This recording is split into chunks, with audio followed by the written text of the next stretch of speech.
આમ આદમી પાર્ટીના ધારાસભ્ય ચૈતર વસાવાની મુશ્કેલી ઓછી થવાનું નામ જ નથી લઈ રહી।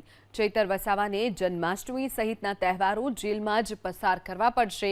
ગુજરાત હાઈકોર્ટે તેમની જામીન અરજી પર સુનાવણી 28 ઓગસ્ટ 2025 સુધી મુલતવી રાખી છે, જેના કારણે તેઓ હાલ વડોદરા સેન્ટ્રલ જેલમાં જ રહેશે।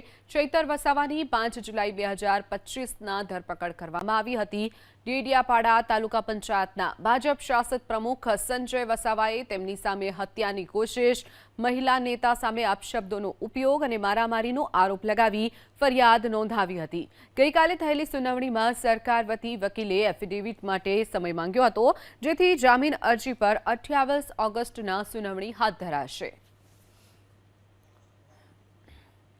આમ આદમી પાર્ટીના ધારાસભ્ય ચૈતર વસાવાની મુશ્કેલી ઓછી થવાનું નામ જ નથી લઈ રહી। ચૈતર વસાવાને જન્માષ્ટમી સહિતના તહેવારો જેલમાં જ પસાર કરવા પડશે। ગુજરાત હાઈકોર્ટે તેમની જામીન અરજી પર સુનાવણી 28 ઓગસ્ટ 2025 સુધી મુલતવી રાખી છે।